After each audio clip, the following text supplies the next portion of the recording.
afternoon, Packers fans. Aaron Nagler here with your Packers Daily Chat, coming to you live on the Cheesehead TV social channels. It's Wednesday. The Packers are back on the practice field after the embarrassment in Lambeau against the Jets. Now they prepare for another foe they should probably expect to beat, but who knows?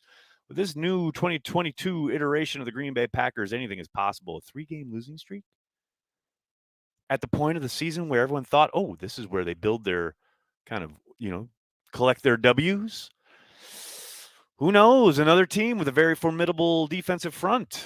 The Packers have to solve a whole lot of things, both on defense, offense, and hell, on special teams. After a promising start, special teams comes crashing down against the Jets. A lot going on, people, a lot going on. But, what remains, regardless of what happens on the field, is Packers fans' dedication to their team. I will say I have been pretty damn impressed, both here on Cheesehead TV and other places around the internet, and seeing how Packers fans, for the most part, I'm not going to say it's the majority of, but for the most part, understand that it's a long season, a lot of ball game left. Yes, it's frustrating in the moment, but we will see how they respond. We will see if they can turn this around, and I suspect they will. Matt LaFleur's a damn good coach. Aaron Rodgers is still Aaron Rodgers. They got a boatload of talent on the defensive side of the ball. I think they get this turned around. But this is a game on Sunday against the Commanders. You had every name at your disposal in the English language, and you chose Commanders as your team name. Regardless, but they have this game against the Commanders to right the ship. And Lord knows it's not just press a button and make it happen. No doubt about it. But Packers fans, I'm proud of you. I'm proud of you. That's what I've seen. I know there are always going to be outliers, always going to be people bitching and moaning and whatever, and I understand it. And look, they have every right to. If you're a Packers fan, as Pat McAfee said on his show yesterday, they're going to be, fans kind of blowing it up each and every day. And I get it. I understand it. That is your job as a fan. That is your right as a fan. But man, there's a lot of ball game left. And I appreciate the fans that carry the G. You know what you should do? If you're in Wisconsin, you should pick up your own Carry the G. That's right, the official beer of Cheesehead TV. Go to cheeseheadtv.com, hit beer. That's right, there is a link for beer at cheeseheadtv.com to find out where you can get your own Carry the G. You should do it, folks. Get yourself some Carry the G. Hello to everybody in the comments section. So good to see everybody. We got a bunch of super chats already, so let's get to them. Vex, what's going on? Thanks for the super chat. Is it time to start talking about the lack of value from the 2020 and 2021 drafts? Not enough development for a draft and develop organization. Yeah, I don't think it's too early. What's mystifying to me is like one of the people in that mix would be Josiah DeGuara, who I think has played pretty darn well when given the opportunity this season, but hasn't been given a whole lot of opportunity. But when he's been called upon, he's kind of answered the bell. That's just one instance. For the overall point you're making, no, I don't think it's too early. Although I will say, 2021, it's probably a bit early. But 2020, I think that's fair game. No question about it. Vex again, what's up? Oh, and we are lucky to have you covering the Pack. Oh, that's really nice of you to say, man. Thank you so much. Really appreciate it. Ryan, thank you for the super chat. It seems to me that Rodgers doesn't, I guess you're saying, want to be all in this season, and it's affecting the team, in my opinion. Ryan, I could not disagree with you more. And the important word to note in your super chat is seems. Because I understand whatever you're seeing as far as what he's saying at the podium, what he might say in the locker room, what he's saying on McAfee, his, quote, body language during the games, how he appears on the sideline. Maybe he shows disgust after a certain play, etc. All of that is seems. We have no idea what's going on behind closed doors. We have no clue how much he's working. I suspect it's nose to the grindstone, studying the tape, doing everything he needs to do as an 18-year vet who knows the ropes and knows how important it is to do that work and how razor thin the margin of victory and defeat is in the NFL. I'm sorry. I'll never acquiesce to the idea that oh, Rodgers is mailing it in. The man has way too much Michael Jordan in him. I wrote that years ago. I wrote that, I think, his second or third year. I'll never, ever, ever buy that he's not all in. The fact that he comes back and, yes, is paid a very, very, very decent amount of money to come back and be the quarterback of the Green Bay Packers. But as he said, that's one of the reasons he takes the time he takes in the offseason to get away, to recharge. But when he makes that commitment, he's a fierce competitor. That didn't just disappear. Now, can he compete physically the way he used to? No, of course not. Father Time is undefeated. He's not the guy he used to be. But that I will never, ever believe that he doesn't have the will and isn't all in for the ultimate goal of winning a championship. Otherwise, why do it? I mean, I get the money's good, of course, but he's got the money. You know what I mean? So I feel you, Ryan. I understand. Like, again, I get it, but yeah, I don't buy that. What else we got, folks? Mario, thanks for the super chat. I love AJ Dillon, but I think we should try a Kylan Hill experiment if he's ready to play. That is, well, they haven't activated him yet, so until that happens, it's kind of a moot point. But I don't ever want to see Kylan Hill over AJ Dillon. AJ is still a very, very good player. I don't think he's being utilized very well, but yeah, I don't think Kylan Hill should be out there, especially coming off a really serious ACL injury over AJ Dillon. I don't think that's the way to go. Ed, thanks for the super chat. Eagles made the playoffs last year by running the ball. If only we had two capable running backs. Hey, wait a second. We do. They do, Ed, but they have issues up front. Eagles had a damn good line last year. I understand the desire, and God knows I'm the leader in the clubhouse when it comes to run the fucking ball. But if they don't get a better performance out of the big guys up front, none of that matters. It's all academic. And I'm not going to sit here and say they have a crisis along the offensive line, but man, they got issues. And until that is fixed, whether you're talking about the running game or the passing game, until they sort out the offensive line, all of it is academic. All of it is just like fantasy. It doesn't matter until the offensive line is fixed. They got a lot of work to do there. Callum, can we turn around this season, Aaron? Yes, Callum, 1,000%. And that's no guarantee that they will, but yes. Can they? 1,000,000,000% yes, they can. No doubt about it. Jared, thanks for the super chat. Rodgers is playing bad right now, but we all saw 2016. Go, Pack, go. No question. Now, can he turn it around in similar fashion in the sense of playing the way he played during the run the tape? That was many years ago. As I said, Father Time is undefeated. He is not that guy anymore. But I do suspect that if they can fix things up front, he can still play within the structure of the offense, in rhythm, hopefully maybe lean into Matt's scheme a little bit more rather than kind of the staid spread stuff that they seem to prefer at the moment. Yes, they can absolutely turn it around, including Aaron. But look, I mean, you don't have to do much more than watch the games, throw on the tape, and see how a lot of the deep ball stuff, even the intermediate stuff, the accuracy just isn't there for Aaron at the moment. And that's not to say that it can't turn around. It has in the past. Hell, it did last year. Last year, he started the year very, very inconsistent on the deep stuff. And that improved as the year went on. And I don't doubt for a moment that that could continue this season. We could see an uptick in his accuracy deep, But that's no given. No doubt about it. Sandy, it was great meeting you in Green Bay Sunday. A lot of ball game left. Go, Pack, go. Sandy, it was absolutely lovely to see you on Sunday at the Plaza Pit Stop. Thank you so much for saying hello. I really appreciate it. Really appreciate you stopping by. And everyone who stopped by the Plaza Pit Stop. It was great. It was so great to hear from so many folks who came from, all over the place. It was great. Thank you for saying hello, Sandy. Really appreciate it. What else we got? We got Thomas. Thank you for the super chat. Have you noticed the stadium atmosphere seems to be lacking? I hear no bang on the drum after touchdowns, etc. Seems lifeless. Well, okay, it's a symbiotic relationship.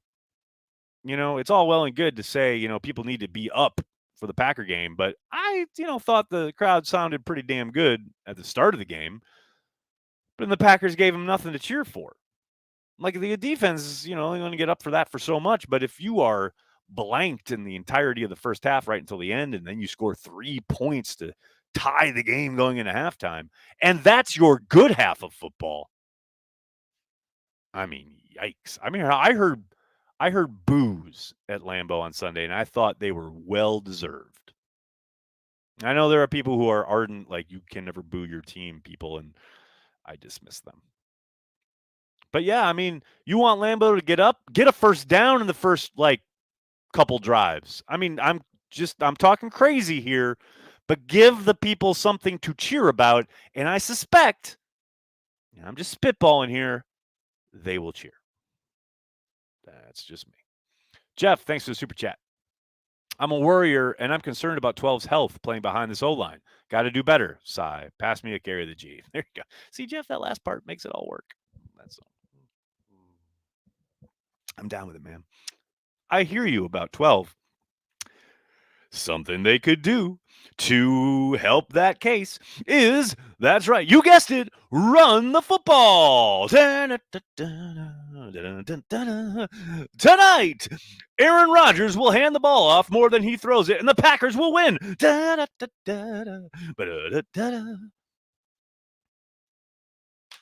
to keep your quarterback healthy?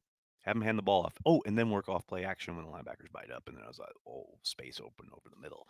I mean, if it works for Zach Wilson on a very important drive, it could work for Aaron Rodgers too. I'm just saying. I am just saying. Colonel Flam, what's up? Thanks for the super chat. Nags, just picked up 2 packs of Carry the G from Nymuth's in Appleton. Just poured my first one ever in a frosty pint, and wow, damn, it's a great beer. Colonel Flom, I really appreciate A, the review, and B, obviously picking up Carry the G. Thank you so much. Really, really appreciate it. And what's up, Appleton? It was good to be back home. I will say, man, if you guys will allow me really quickly, a very, very personal note. My mother's visitation, her funeral was on Monday, and it was absolutely bloody, incredible. The number of people who showed up who had worked with her in county government, city government, the amount of people who showed up and just talked about what she meant to them. People I've never met, never heard of. Some of them I heard of, but most of them, total strangers to me. It was mind blowing. I was talking to my sister and my dad afterwards and about how absolutely influential she was in the local community, Appleton, Outagamie County. I was absolutely floored. And I will say, hell, it's my stream. I can say where the hell I want. The fact that the former longtime Republican mayor of Appleton and the current Democratic mayor of Appleton both showed up to pay their respects is a testament to what my mom did in regards to being able to have conversations with people you agree with, you disagree with, the ability to reach across and talk to people without the mudslinging, without the this or that, without the A, B, I, O. That's fed to us. Take that away. I'm sorry, I'm getting all personal here, but I don't care. Man, we gotta look past what the media drives at us, and both bad actors on both sides drive at us, and talk to people, human beings, across whatever divide we might have. I think if we do talk to people, we'll find out that divide, it's not so great. Anyway, forgive me. I'm sorry, but it really meant a lot to me. And it was, like I said, it was very overwhelming. And I was really proud to be her son. I mean, I always have been, but Monday night really brought it to the fore. Arthur, thanks for the super chat. Great meeting you at Hinterland on Saturday night, Nags. Arthur, it was so great to meet you guys. Thank you so much for saying hello.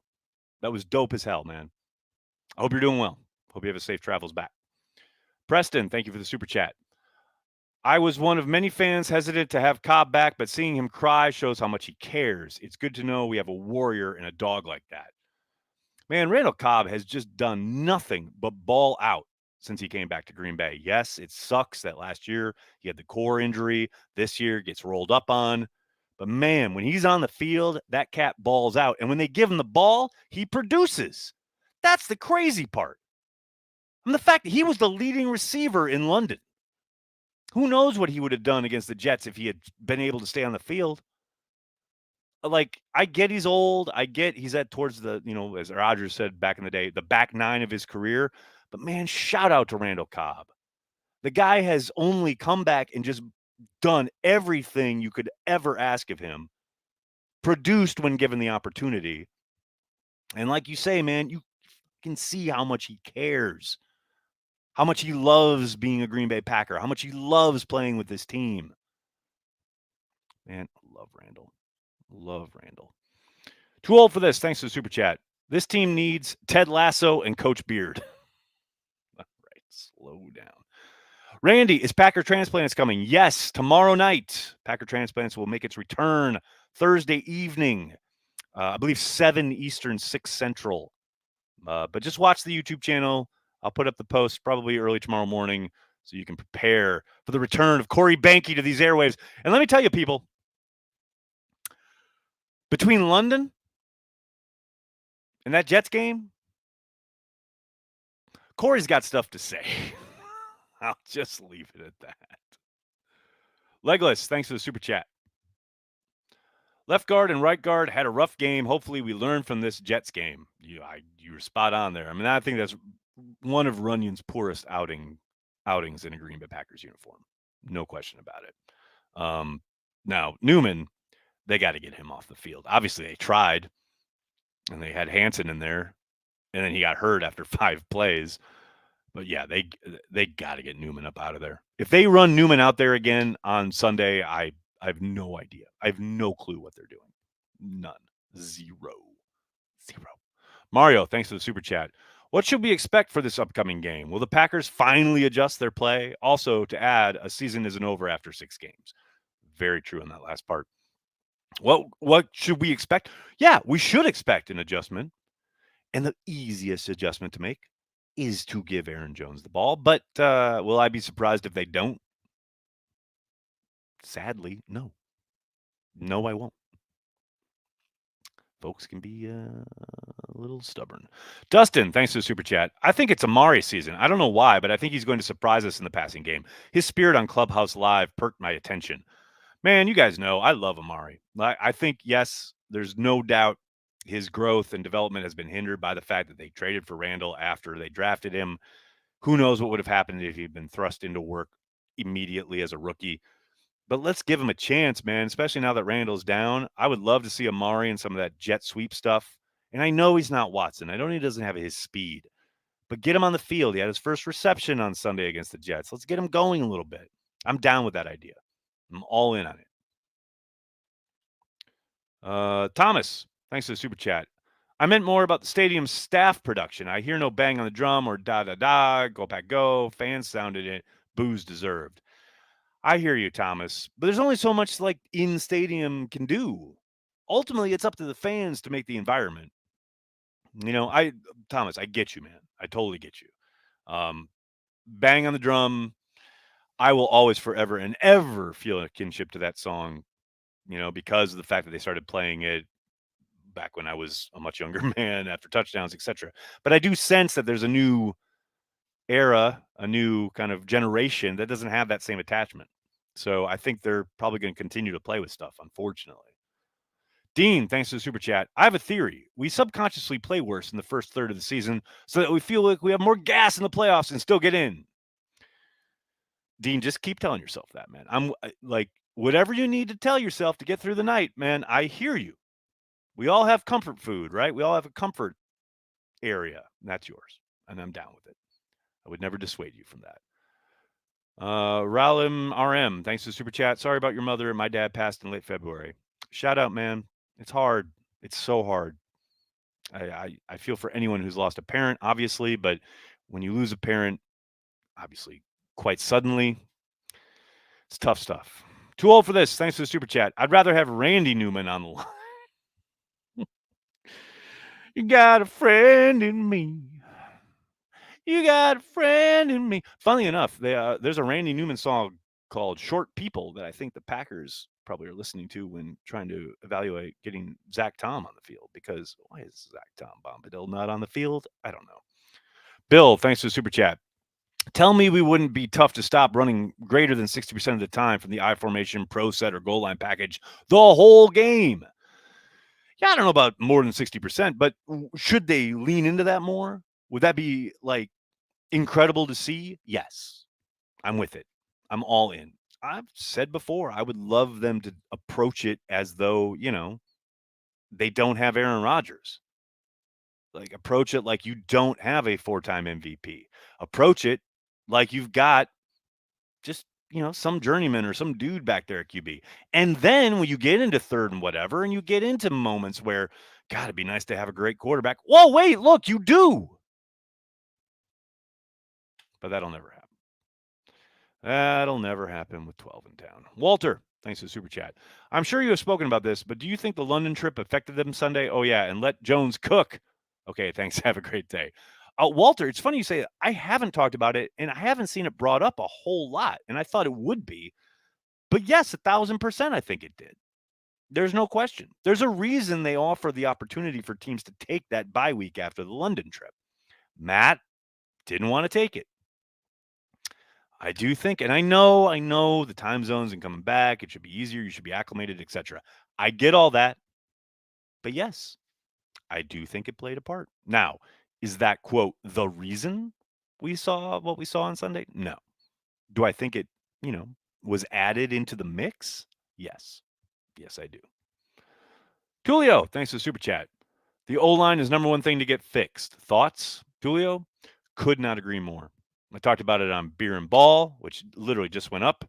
I talked about it on Let's Talk Football with Andy Herman. Could not agree more. Everything else we're talking about, like what style of offense they should play, who they should feature, Aaron Jones, whatever you want to talk about, none of it, all of it is window dressing after the fact of the offensive line needing to be fixed. I mean, if they can't do that or if they don't do that, it's going to be a fun offseason. Ed, thanks for the super chat. You make an excellent point about the O-line. My concern is that winning for so many seasons equals lower grade draft choices equals a downturn. Hopefully there is a fix that will surprise us all. I mean, Ed, they've been doing that for 20 years.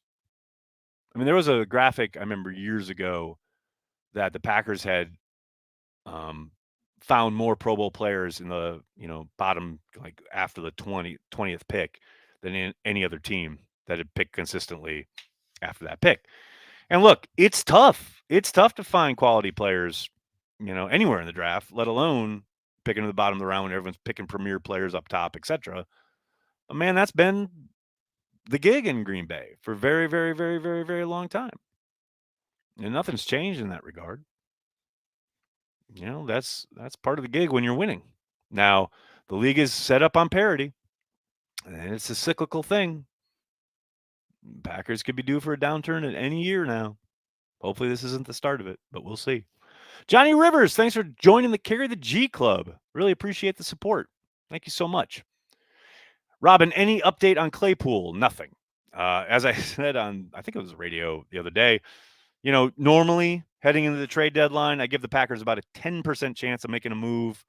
At the moment, I know Jerry Fowler put out that information about the Packers looking at Claypool, etc. I'll bump up the chance that they make a move to 30%, but that's the ceiling. And I still don't expect they'll make a move, but we'll see. All right, everybody, I got to get going. I can't thank you enough for hanging out, talking Packers each and every day, Monday through Friday, right here on the Cheesehead TV social channels. Please do me a monster favor. Soder getting in a last-second super chat. Running the ball more is the first step to helping the O-line. The game is simple. The Packers are making it hard. Soder, I agree. I tend to think Matt and Aaron do not. But we'll see. All right, everybody. Thank you so much. Please hit like on the video, subscribe to the channel, and then tell your friends and tell your family. Cheesehead TV, we are devoted to the Green Bay Packers fans worldwide. Again, Packer Transplants tomorrow night. Watch party on Sunday. Time to turn this ship around. Hit like, hit subscribe. Thanks, everyone. Have a good night. Go Pack Go.